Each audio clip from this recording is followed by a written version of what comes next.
Welcome to the Laser Lounge podcast. My name is Alicia Pate, and I'll be bringing you podcasts from Pate Ranch. We'll be talking about things in the laser industry, the CNC industry, woodworking, even working with leather. But most importantly, we're going to talk about how you can grow your business better. I want to say a special thank you to our show sponsors. They are Thunder Laser USA, Phantom CNC, Rotoboss Rotary Attachments, Odie's Oil, and Lone Star Adhesive. So sit back and hope you can enjoy and get something out of our podcast. Thank you. All right. Hey, Michelle, how are you? Good. How are you? Perfect. I'm doing fabulous. It's, the second day of February. A lot of us makers are just kind of coming back out of the fourth quarter, like crazy times. And you're used to that. You've kind of had this space a little bit before in the clothing industry. So I think a lot of us are coming back from oh my gosh, what did we just kind of go through, and wrapping up our our January numbers. But first I want to say welcome to the Laser Lounge at Pate Ranch. Thank you for giving us some time today. And we're going to hit an introduction in a second. But while people are popping on and joining on, I just wanted to give a shout out to our sponsors, Thunder Laser USA, Phantom CNC, Rotoboss Rotary Attachments, and also Odie's Oil. So thank you guys for sponsoring our show. Gives us an opportunity to kind of buy equipment and bring people on and help teach the community a little more. So what I want to go over today is a topic called working with influencers. And I know, Michelle, you've got some background in that, and you're going to kind of give us your introduction here in a second. But I want to hit the key things in a bullet item that we're going to talk about today. And then I'd like you to give us an introduction of who you are and what your experience has been. So if you're good with that approach. Yep, I'm good. Awesome. So today we're going to talk about why should someone in the maker space work with influencers. I know not all of us do, and we're going to talk about why you want to. The second thing that you're going to hit on today is how to find the right influencer and how you need to approach them, because it may vary on your products, right?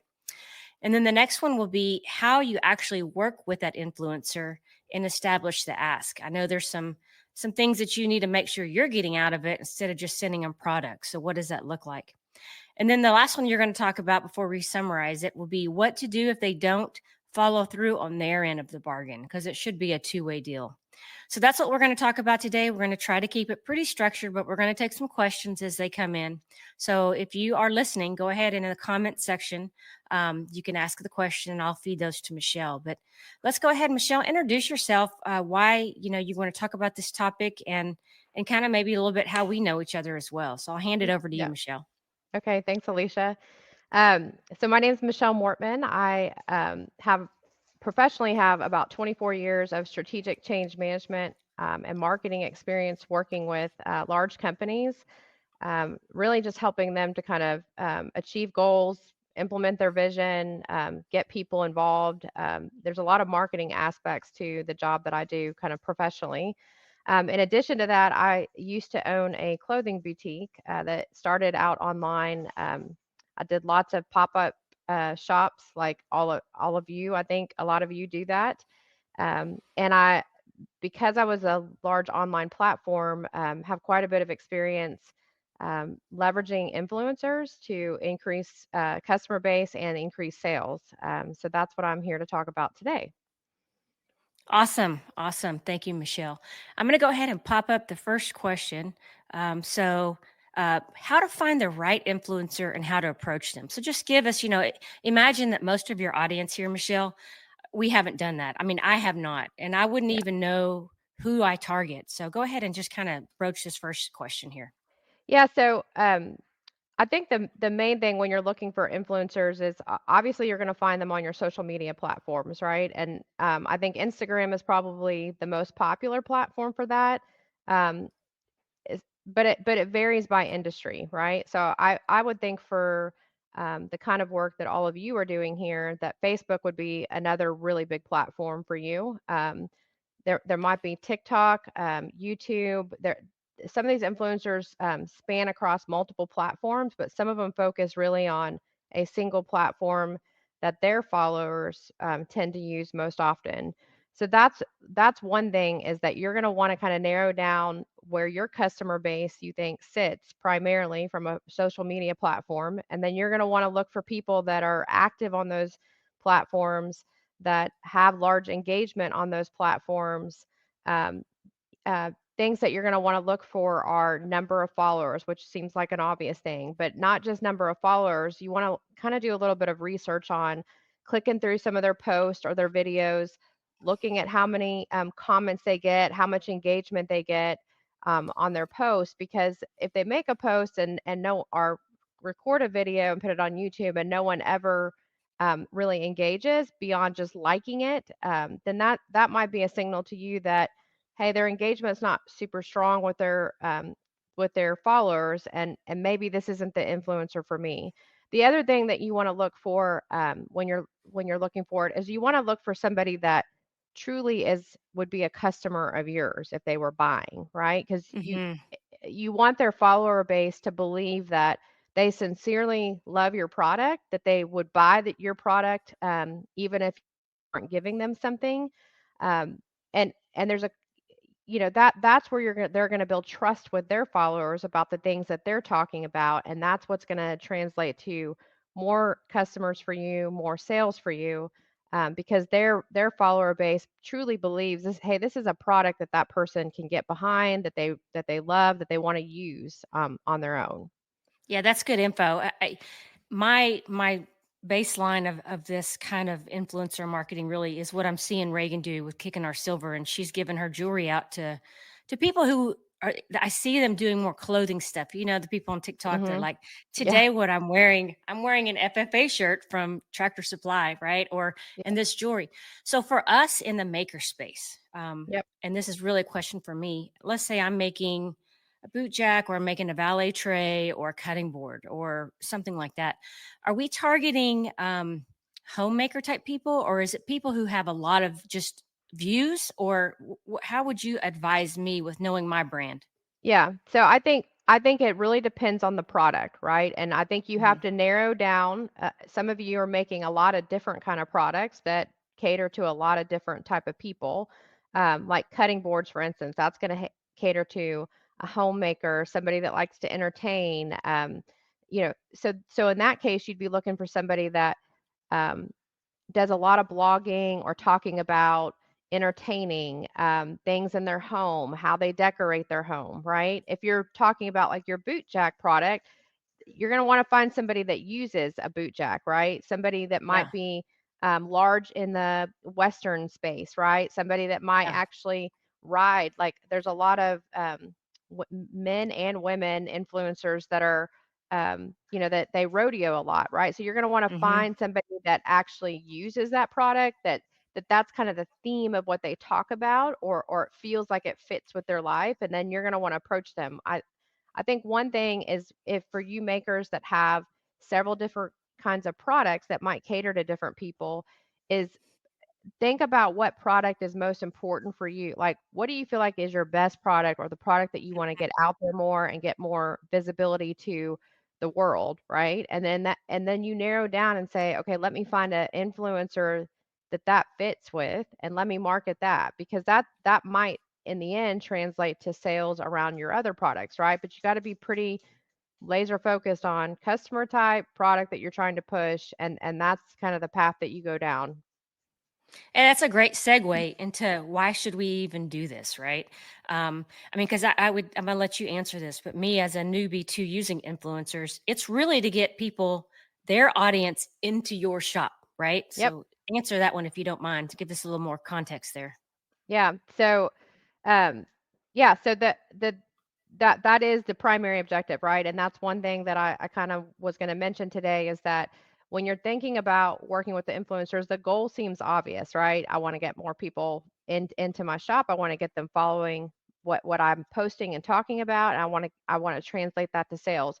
But I think be really narrowed with what that and primary objective is when you're reaching out to influencers, because that might vary over time, right?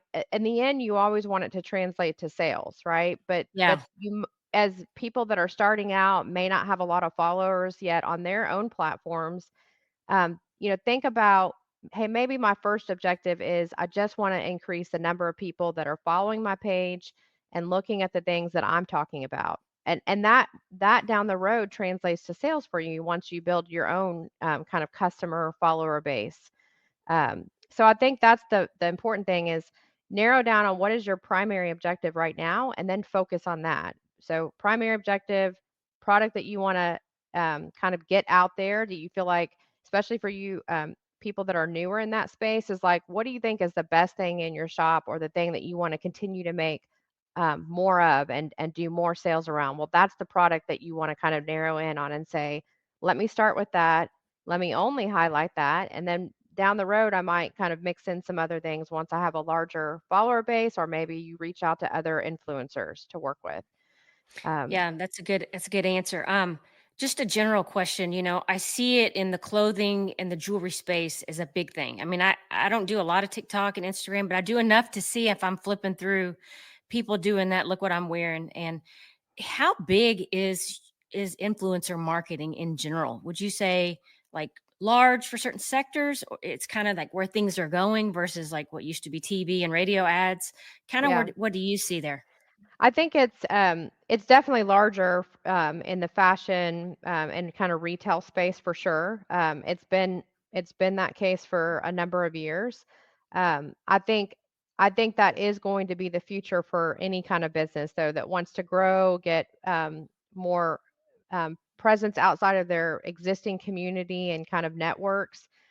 Social media is really going to be the way to go, and I think to me it's if you can get really good at your influencer marketing strategy and get and find a few that are really good that you get a lot of return on that investment that you're putting in with them. To me that almost pays off sometimes more than just doing like Facebook ads or other social media ads where you're just sort of blanketing some type of canvas of people and hoping that you get some type of click or return on kind of what you're the money that you're investing into that. So to me, this is a much more narrowed way. If you do your research, it's a much more specific way to target a community of people, right? That can then become your community of people. Um, Yeah, no, I like that. And I don't even feel like I haven't even seen anything like that on Facebook anyway. Facebook feels like that's not the channel. It's more the Instagram, TikTok, and maybe some others. Am I correct in that?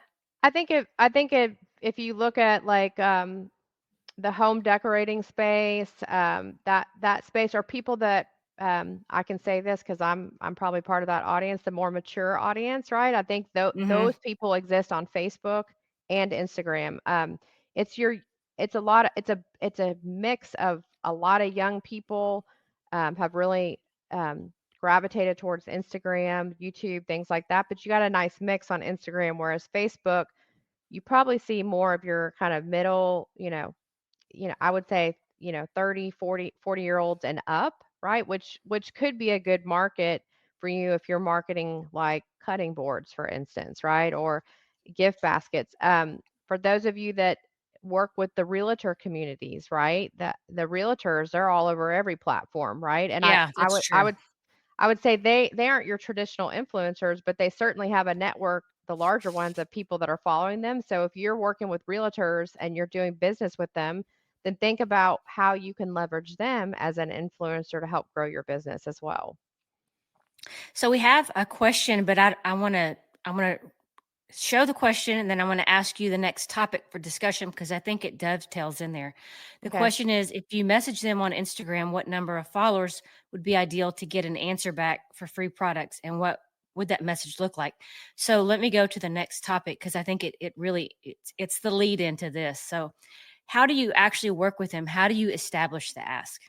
Yeah. So to answer the first part of that question that was in the chat, I don't think there's a magic number of followers. I would say if they have a, a larger a number of followers than what you currently have, and I like if you have 100 followers, I wouldn't target somebody that has 150. I would get up into the thousands. Um, when I was a new boutique and I was approaching influencers to work with and kind of market my stuff, I was looking for, I had maybe when I started out like 2,000 followers, right, on my pages. And I was looking for people that had like 10,000 and above, right? And so I Yeah. think you want to see that it's somebody that has considerable amount more than you, that has very active engagement on their pages. Maybe they're already doing some working with influencers. The other thing to kind of look at is make sure they're kind of not all over the place, because if you find an influencer and you're like, "Oh, these people have, 50,000 followers, this is the person for me." If they're talking about, you know, 30 different brands, a month on their page, that might not be the person for you, right? Because then you kind of get lost in the shuffle. They're not going to talk about you enough for people to really grab onto that and say, "Oh, let me go follow Pate Ranch," for instance, right? So, Yeah. so that's one thing. And then the other piece of it, before I kind of go into more about working with influencers, is approaching them is simple. I would say if you want to do this, I would sit down and take some time and kind of create some of your standard, how am I gonna, what am I gonna say when I reach out and contact somebody? What am I going to say when I get a response from them, right? Like, sit down and kind of do some work around what does that communication package look like? What are the things you're going to ask them to do? What do you want in return for that? How are you going to talk about your business? But I think it's as simple as a Facebook message, a private message on their social media platform. That's how you're going to reach out to them initially. Some of them have contact information in their bios that say an email address or something like that. So you could hit them both ways, right? You could send them more detailed contact in the email and then send them a follow-up message in their social media platform to say, "I'm interested in working with you. I've sent you an email with more details in it. Look forward to hearing back from you," right? So, but I think that first contact needs to lay out who you are as a business, what kind of products you're making, who you cater those products to, and then and then create the ask, like why would you like to work with them, right? So a little bit of Yeah. complimenting them and kind of what they're doing on their own platforms, and then talk about what your ask is in that relationship.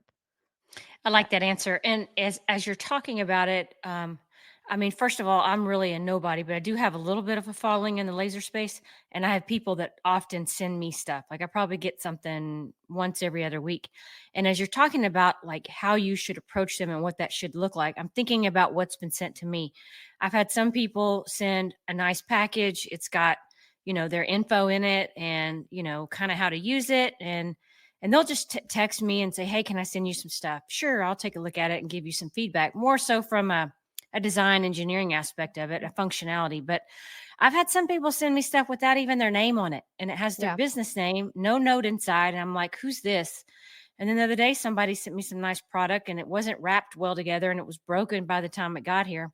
And even though I liked it, it showed like, "Hey, man, if you're going to do it, follow through and really do it, right? yeah, Act like you're giving it to somebody who is maybe some super famous star or whatever. Like, how would you package it for them? Not yeah, just, I'm gonna throw this stuff in a box." So yep, your points make a lot of difference. Like, put it together like you really mean it and you want them to show it because yeah. some of them open it like right there and film it as is. I know I've saw that with the girl who used Reagan's, and if I did that with a few of mine, it would not be a good display.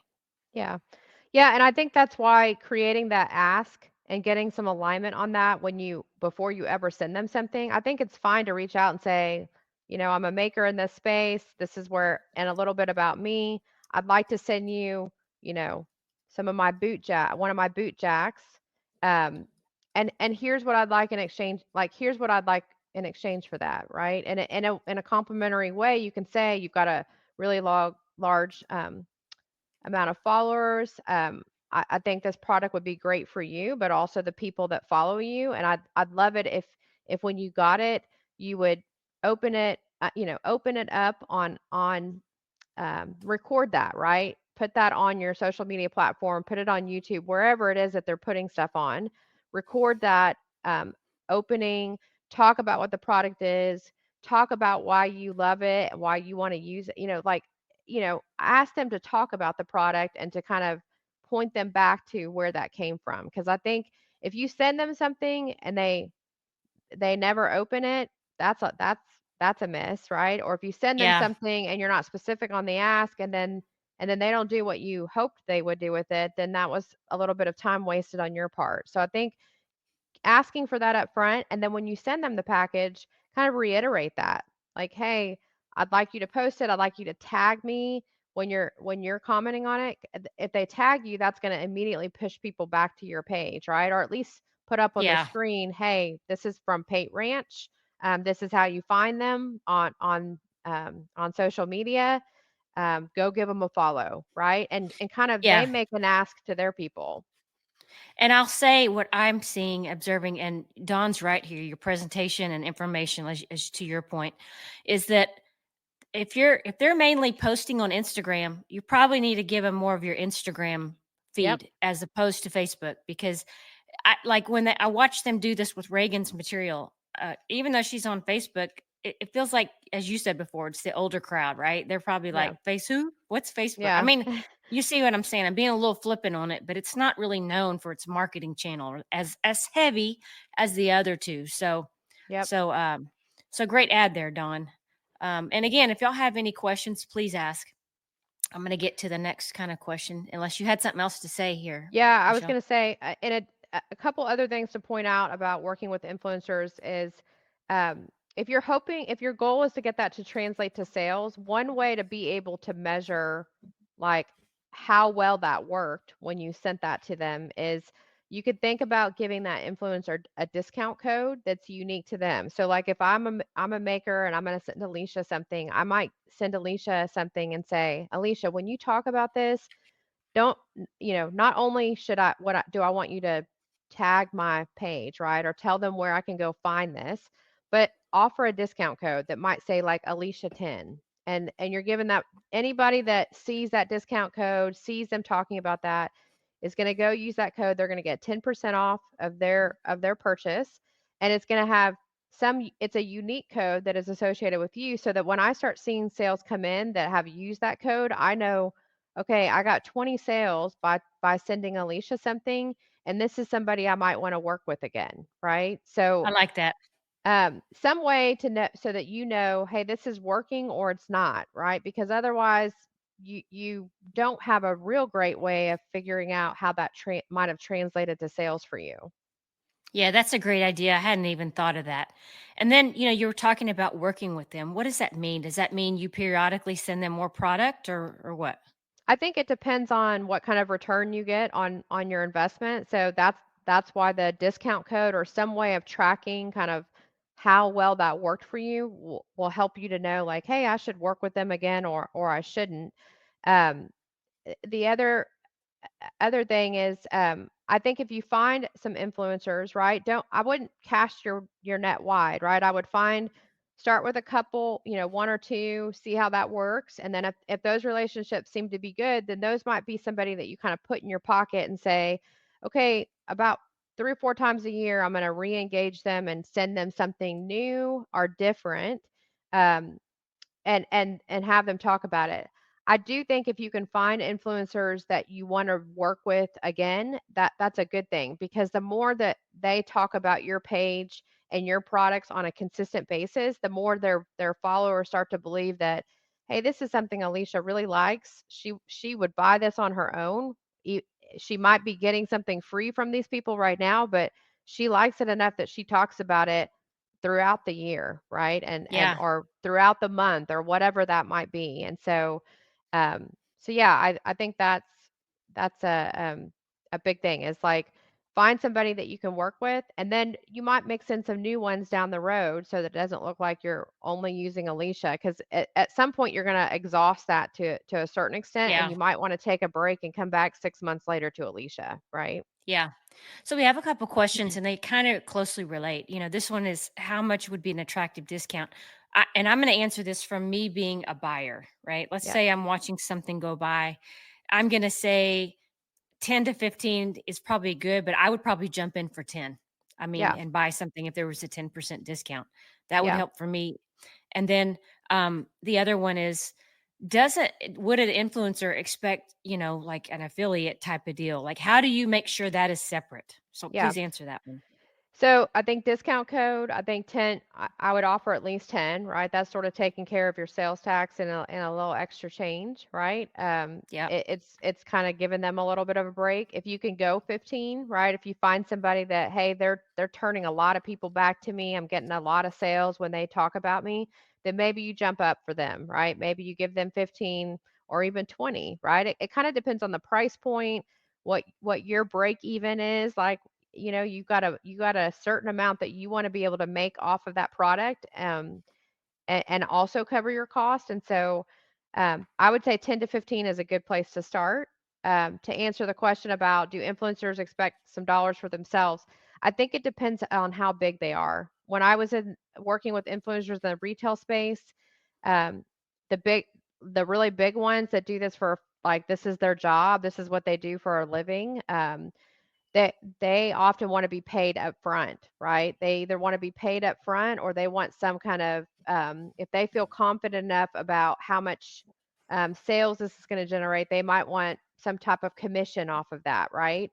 But I would say if you're just starting out in that space, I would stay away from those types of people, right? You're going to find somebody that's a little bit bigger than you, um, that they're trying to build a following themselves and kind of build and establish themselves, but they've got more followers than you, right? So, and then I would tell them, maybe you offer them some kind of bigger, like a little bit of a bigger discount, right? You're sending them some free stuff, but let's take Reagan's jewelry for instance, right? If that girl that she sent the jewelry to said, hey, I like this stuff enough that I want to buy it sometimes on my own, right? Or I want to buy Yeah. it as a gift. Like, maybe you offer 10% to her followers, Ah, okay. but for her, she gets 15 or 20 anytime she I like buys. that. Okay, that's a So, good idea. I hadn't thought about that. but I would, unless you're bigger and you're wanting to work with the really big guys, right? Because you're wanting to get even bigger and you've got some money to invest in that set aside in your actual marketing budget, then you might go for like a person that wants to be paid or some type of compensation. But yeah, I think initially when you're starting out, those aren't the kind of people you want to work with, because it's a little risky on your end. Is like, you might feel like, oh, if I paid them $200 to do this for me, they've got so many followers and I'm gonna get so many sales. I can tell you, um, I've worked with those people. I've done the paid and non-paid influencer route when I was doing retail, and sometimes the ones that you pay a little bit of money to that have a lot of followers, that you don't see um, that much more sales than you do with other people. So, Yeah. Yeah, and I wonder if that's because they have so much going on and so much already. You're like, what do you really mean to them, right? I yeah. mean, and I don't mean that to be tacky or rude. It's just the reality of it. You get Yep. busy. I mean, I feel that way sometimes when I have product from people and I'm like, oops, I haven't shown that. Like, and then things go by and I'm like, ooh, that's probably a bad deal on my end. So that really gets back to the next question. What does that look like? If do you ask for, hey, I'd love for you to show this twice or, once a month or I think we as makers feel like we're just sending it and hoping that they'll catch that fish and do something with it. But Yeah. is it okay to have certain criteria like please, do this, that, and the other and kind of come to agreement? So let's talk about that a little bit. Yeah, I think that's you always want to do that, right? You want to always set sort of an expectation on your end and say, "Hey, I'd like to send you some product. I'd like you to talk about it, you know, 2 to 3 times um in the month of February," right? Or lay out some specific kind of ask around, what do you want them to talk about? How do you want them to talk about it? You want it to feel natural for them, right? But you also want to feel like, hey, I invested some time and a little bit of money into this, and I've gotten something in return for it. I think, but be realistic about what that is, right? Because they're trying to also run their own business, so they're trying to entertain other people that they might be working, other vendors and marketers that they um, want to work, that they're working with, and so I think be realistic about what that is. But you don't want just a one and done kind of relationship, right? Where I send something to Yeah. Alicia, she quickly unboxes it, says, "Thanks, Michelle, for sending me this. It's great. Go follow her." And then that's the last time Alicia ever talks about me. And so, um, I think, trying to establish that up front so that it's not a one and done, because that's really, you're not really going to see a large return on that investment. Yeah. And I'm thinking about not so much my Pate Ranch business, but when I receive things, and the ones that I've really or with going back and forth was ones that say, "Can you take a look at this, test it out, and give me your feedback?" Right? They're asking for something in return, and it makes me want to actually do it. And usually, I'll make a note somewhere in my notebook that says, "Make sure I get back with them." Yep. Um, and so that kind of don't be shy about it. Ask, even if they're just showing it, say, "Can you tell me how well this works?"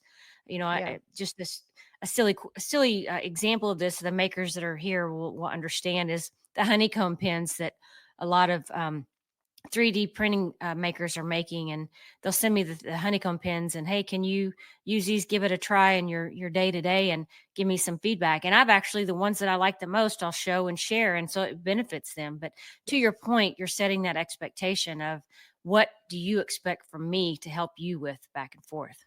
Yeah.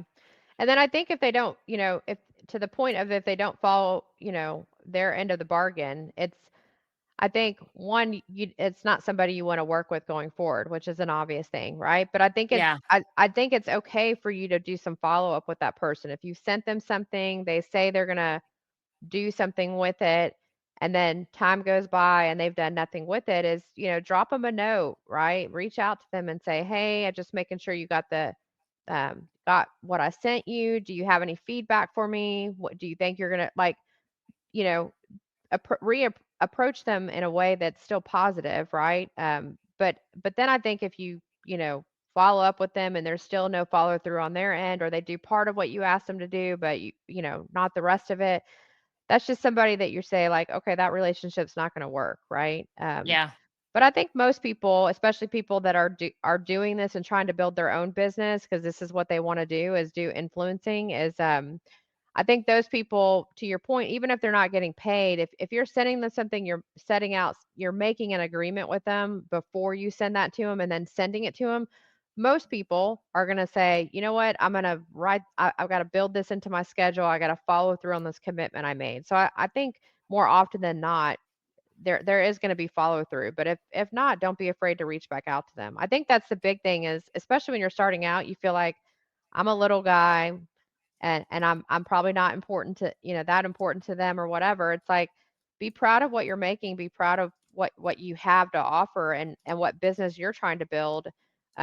They're trying to do the same thing, right? So I think it's more looking at them as like, hey, we can help each other, right? Because you're going to, in return for that, you could say to them, if you've got a decent amount of following that might be different from who follows them, is like, hey, once you post that, I'm going to reshare it on my platform. Even if you only Yeah. have 1,000 followers, like, hey, they might pick up a couple people that start paying attention to what they're talking about, right? And Well, that that's trans a great example, yeah, yeah. and I'll make an example to the laser world. David Brown is a guy that is known in the laser community for making product.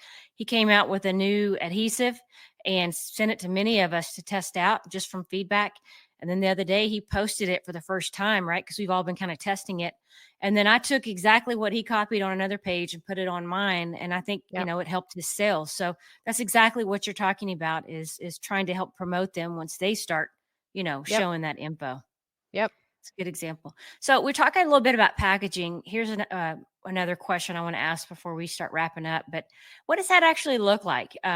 What is a good example of this? And I said that before. Like I've got a couple things in the shop that were just like no name. Things were broken as they received. Like what would? And I know you do a little bit more. Reagan does a little bit more when she sends stuff to people. I had a little handwritten note. So what would be a good example for us to kind of use for this? Yeah. So I think I know that the products that you guys are making in your shops, a lot of those things need to be wrapped, and with things to protect them so that they're not damaged during shipping. I would, and I think that's fine, but I would make it as pretty as you can around that, if that makes sense. And so, even if you're working with a guy, a male influencer, making things that look nice, clean, professional, um, That's going to be important. And you might have a layer of protection and then something that's a little nicer and cleaner underneath that. And that could be part of your ask is, hey, I'm going to send this with, wrapped in bubble wrap, but underneath the bubble wrap is going to be like a nicer, cleaner packaging. If you're going to do an unboxing video, I'm asking that you take the bubble wrap off and then start to do your unboxing video with the nicer, cleaner presentation that's underneath that, right? So I think nice and clean, professional looking is important. You got to put in some marketing collateral. It's just some little like freebie things that they could take, even if it's just Yeah. business cards, right? That they could take and like give out, or a little card that might have the discount code on it that they could hand to people if they're seeing them in person. And then I Cute think stickers. yes, anything like that. And then I think the other thing is a handwritten note is great. I don't Yeah. care what age group you're working with, but it adds a personal touch. It tells them that, hey, you as the individual person that owns this business has taken some time to write them a nice little handwritten note and thank them for what they're doing. So I think the handwritten touch goes a long ways towards building those relationships with these people. I would agree. And when I see a handwritten note, it makes me think they slowed down and stopped and took a time to do that. And Yep. and as you were talking about it, this doesn't mean go use that janky Amazon box that you got sitting from the last. Go get a box from Uline or a box from that's like nothing on it, just so it looks presentable. Yep. And make the box look good too. Make it look like you didn't hack up another box to make a small box. Yep. It's amazing. I mean, we all get in a rush sometimes and we're getting things out, but you're really trying to put your best foot forward here, right? This is Yeah. the person that you are saying you're representing my brand right now. So make it look like they are. I Yeah. mean, I look at it as if I was sending something to Bucky's to be, evaluated if I could get in their store. That's how it should look, right? Yep. And I think packaging carries over to your business. I know it's an investment, right? To focus on packaging with every customer. I think the kinds of products that you guys are making and the people that you're making them for, I think you can pick and choose a little bit where you focus your time in and some money on packaging. But if you're going to send an influencer something and it's packaged nicely and you're asking them to unbox that, then you want to make sure that you're like customers that would be buying stuff that saw that post, right? You'll know because of the discount code if you gave them one. You want the packaging to look and feel similar to that so that it's not like, oh, well, they packaged it really pretty for that influencer, but when I got it, it was in this torn up box, not, Yeah. nothing, nothing inside of it, whatever. So you want to implement a little bit of that into your regular customer touch, right? That you're doing with customers so that everybody starts to feel like, oh, this was a personal touch. The person took some time, some care in packaging this. They wrote me a little note. It can be short, right? It doesn't take that much time. But I think there's a balance that you can find, especially as a new business owner trying to manage costs and things like that. There's a balance you can find on how much you invest in that, but you're consistent with your customers. Yes, yes. That's a great point. And most of you saw this week, it was actually yesterday, I showed some of the new tissue paper that I got in that had my branding on it. And it really wasn't that expensive. I think I got 3,000 sheets for like $200. And Yeah. it'll go a far way, right? You can use it sparingly and or as much as you want. But to your point, you want people to resonate products with your brand. And so, how are they going to see that? Well, they need to see the actual symbol or whatever it is and let it stick Yep. with them. Yep. So, we're going to be wrapping up here shortly, but I want to kind of summarize the things that we talked about today. We talked about why work with influencers, like that's a huge part of marketing now, and it's where the movement kind of has gone and is going. And it's probably time for us in the maker space to utilize it a little more. So, not only from our own end products for our businesses, but also many in the maker space are making jigs or end pieces for other makers to use, right? So people send me stuff, other people send stuff. So that's, one reason to use it. So that was one topic of why working with them. We also talked about finding the right influencers and how to approach them. The third thing we talked about today was how to actually work with them and establish the ask. What does that look like? How to hit them up, right? And then what do they need to do on their end to follow up with their end of the bargain? And then finally, we talked about packaging. What should it look like whenever you send it? So those are the main things we talked about today. But Michelle, I'd like you to kind of just summarize kind of the content here that we've talked about, and so that we can close this out. Okay. Yeah, I mean, just to kind of summarize some of the key points is, go find influencers that would be true customers of your product or your brand, right? That you want it to feel authentic, sincere, something that their followers believe. Don't be afraid to reach out and ask very specifically for things out of that relationship. Otherwise, it's time and money that you've invested in that, um, that you don't get any return on it, and so why do it, right? And I think the discount code is another big thing, that I learned pretty quickly is, you got to have a way to measure kind of what return you got out of that, and the discount code is the easiest thing. It doesn't cost you a lot, but it helps you to kind of track what kind of return you're getting on that relationship. And then I think, just making sure that when they get something, that it represents your brand and how you want customers to feel when they're opening that product. Um, a lot of buying, no matter what they're buying, right? Clothing, cutting boards, no matter what anyone's buying, a lot of buying it stems from emotion. And so if they Hmm. have a good emotional response to, receiving the package, opening the package, how things are presented, and then they love the product, then you're sort of kind of creating this environment where people want to kind of do more business with you in the future. Um, so I think those are kind of the main points. Yeah, thank you, Michelle. And I think I'm going to have you back. I think another topic that you and I have talked a lot about is going to market, right? So, what does it look like if Pate Ranch went to the Dallas market whenever the home sales people are coming through? What does that Yep. experience look like? And if you'd be willing to come back and talk about that, I think that would be a great topic. Yeah, for sure. Awesome. Great. So thank you for coming today and spending some time with us. We're going to have this on a podcast as well, and we'll have it up on YouTube for long term. Want to thank our show sponsors today. They are Thunder Laser USA, Rotoboss Rotary Attachments, Phantom CNC, and also Odie's Oil. So if you need any of those products, I'll have some links to provide you to get for more information for those. But thank you, Michelle, and I appreciate you coming on. And you are actually in the laser lounge with us. So if there's any questions that anybody has, I'm going to create a post to follow up on this that you can go in there and help assist in that area.